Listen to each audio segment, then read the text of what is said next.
জাতির একটি গুরুত্বপূর্ণ মুহূর্তে, জাতীয় জীবনের একটি কঠিন বাঁকে বাংলাদেশ যখন এসে দাঁড়িয়েছে, সেই সময় প্রিয় বাংলাদেশকে সামনের দিকে এগিয়ে নিয়ে যাওয়ার জন্য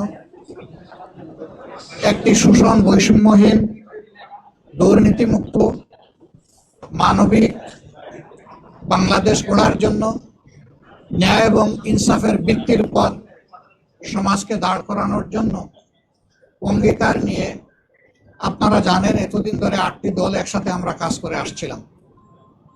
এই দলগুলোর সকলেই এখানে উপস্থিত আছেন প্রতিনিধিরা। তার সাথে আলহামদুলিল্লাহ আজকে আরো 2টি দল আমাদের সাথে সম্পৃক্ত হয়েছে। জনাব কর্নেল ওলি আহমদ বীর বিক্রমের নেতৃত্বে এলডিপি এবং এনসিপি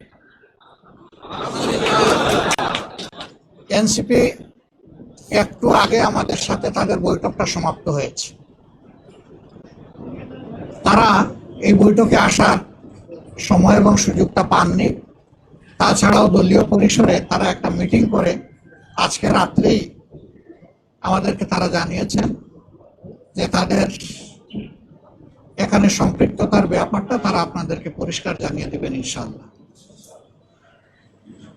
তাদের আহ্বায়ক নাহিদ ইসলাম সরাসরি কথা বলেছেন, আমাদের সকলের সাথে আমরা উপস্থিত ছিলাম এবং তিনি তাদের সিদ্ধান্ত আমাদেরকে অবহিত করেছেন। তারা আরেকটি প্রেস কনফারেন্স করে তাদের সিদ্ধান্ত আপনাদেরকে ইনশাআল্লাহ জানিয়ে দেবেন। আমরা কিসের ভিত্তিতে একত্রিত হয়েছি, আমাদের লক্ষ্যের কথা আমরা বলেছি। এটা আমাদের একটি মজবুত নির্বাচনী সমঝোতা। সারা বাংলাদেশের 300 আসনে আমরা বসে নিজেদের মধ্যে আলাপ আলোচনার মধ্য দিয়ে বিভিন্ন আসন আমাদের মধ্যে আমরা নির্ধারণ করেছি। যেহেতু 2টা দল একেবারে শেষ পর্যায়ে এসে আমাদের সাথে তারা মিলিত হয়েছেন, আরো অনেকগুলা দল তারা আগ্রহী ছিলেন, বাট এই প্রক্রিয়া এই মুহূর্তে এখানে সম্পৃক্ত করা আমাদের জন্য খুবই দুরূহ হয়ে গেছে। অনেকের আগ্রহ থাকা সত্ত্বেও আমরা সেভাবে তাদেরকে সম্পৃক্ত করতে পারছি না। আমরা তাদের কাছে দুঃখ প্রকাশ করছি, কিন্তু জাতীয় জীবনে ইনশাআল্লাহ আমরা তাদের সাথে একসাথে কাজ করব এই জাতিকে গড়ার জন্য ইনশাআল্লাহ। আমাদের আসন সমঝোতা অলমোস্ট কমপ্লিট। সামান্য একটু বিষয় যেগুলো রয়েছে আমরা আশা করছি এটা নমিনেশন ফাইল করার পরপরই আমরা সেটাও ইনশাআল্লাহ আলাপ আলোচনার ভিত্তিতে সুন্দরভাবে সমাধান করতে পারবো। আপনারা দোয়া করবেন, এই ক্ষেত্রে কোনো সমস্যা হবে না। এই ব্যাপারে আমরা খুবই আস্থাশীল। সাংবাদিক বন্ধুগণ, আপনারা জাতির বিবেক এবং মিডিয়া জাতির দর্পণ। আমরা কোন পর্যায়ে চলে গিয়েছিলাম আমরা সবাই জানি।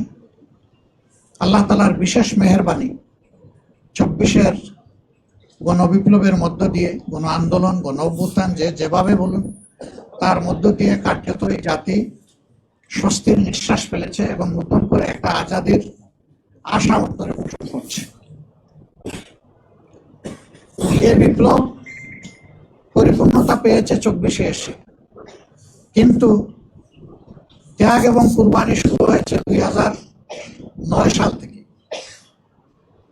তৎকালীন বিডিআরের সদর দপ্তর পিলখানায় যে মর্মান্তিক হত্যাকাণ্ড সংঘটিত হয়েছিল, যেখানে বাংলাদেশের কমিটেড 57 জন অফিসার তাদের জীবন দিয়েছিলেন।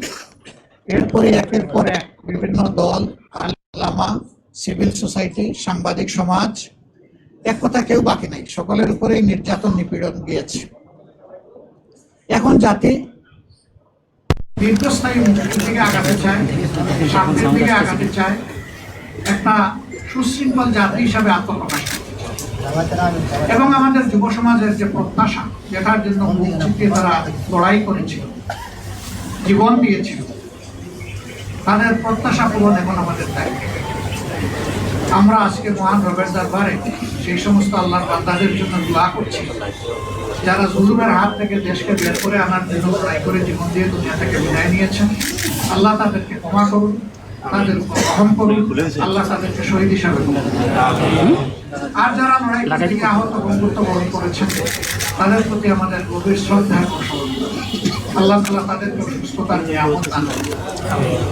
এত মানুষের লড়াই সংগ্রাম আত্মত্যাগ এর মধ্য আজকে জাতি যে জায়গায় এসে উপনীত হয়েছে, ঠিক 1.5 মাসের চাইতেও কম সময় আমাদের হাতে রয়েছে জাতীয় নির্বাচন অনুষ্ঠানে। আমরা অঙ্গীকারবদ্ধ এই নির্বাচনকে সুষ্ঠু করতে, গ্রহণযোগ্য করতে আমাদের পক্ষ থেকে আমরা সর্বাত্মক সহযোগিতা করব এবং আমরা চাই নির্বাচনের যে তারিখ ঘোষণা হয়েছে তার কোনো হেরফের না হয়ে এই তারিখেই নির্বাচনটা অনুষ্ঠিত হবে। আপনাদেরও সহযোগিতা এই ব্যাপারে খুবই প্রয়োজন। আমরা আশা করছি সরকার একটা সুষ্ঠু নির্বাচনের জন্য তাদের যে করণীয়, নির্বাচন কমিশন এবং সরকার সেই দায়িত্ব তারা পালন করবে। এখনো তাদের অনেক কাজ বাকি রয়ে গিয়েছে, এখনো সমতল মাঠ তৈরি হয়নি সকলের জন্য।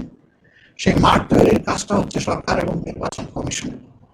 তারা যে কোনো ধরনের লোভ লালসা, ভয়ভীতি এবং কারো প্রতি কোনো ধরনের আনুকূল্যের ঊর্ধ্বে উঠে তারা তাদের দায়িত্ব পালন করবেন। সাংবিধানিক নৈতিক দায়িত্ব এটা আমরা এবং জাতি তাদের কাছে প্রত্যাশা করে।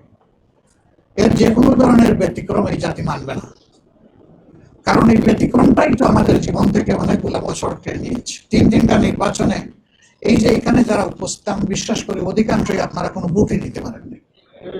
আমরা তো জীবনে 2-4বার ভোট দেওয়ার সুযোগ পেয়েছি, আপনারা পাননি।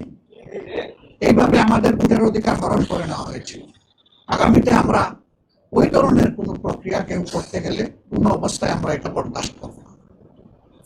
আপনাদের ভোটের জন্য, সকলের ভোটের জন্য আমাদের লড়াই হবে একেবারে ইস্পাত কঠিন। এই ঐক্য জাতীয় ঐক্য হবে। আপনাদের সাথে মিলেমিশে, এই জেনারেশনের সাথে মিলেমিশেই আমরা একটা সুষ্ঠু নির্বাচন আদায় করতে চাই ইনশাআল্লাহ। আপনাদের সহযোগিতা এবং দোয়া, আপনারা বরাবর সহযোগিতা করেছেন, আমাদের ডাকে আজকে সাড়া দিয়ে এখানে এসেছেন। খুব কম সময়ে আপনারা দাওয়াত পেয়ে রেসপন্স করেছেন। আমরা এই জন্য গভীর কৃতজ্ঞতা জ্ঞাপন করছি, আপনাদেরকে ধন্যবাদ জ্ঞাপন করছি এবং ইনশাআল্লাহ আপনাদের সাথে সময় সময় আমাদের এই যে সমঝোতা, এটাকে ঠিক ওই অর্থে জোট বলুন আর না বলুন, আমরা কিন্তু জোটের চাইতে আরো মজবুত, আরো ঐক্যবদ্ধ। এটা নিয়ে আমরা আগাবো। আপনাদের সহযোগিতা আমাদের সাথে থাকবে, জাতীয় স্বার্থে, দেশের স্বার্থে, মানুষের স্বার্থে, মানবতার স্বার্থে, দিনের স্বার্থে। সবাইকে ধন্যবাদ। সবাই ভালো থাকবেন। আল্লাহ তাআলা সবাইকে ভালো রাখুন।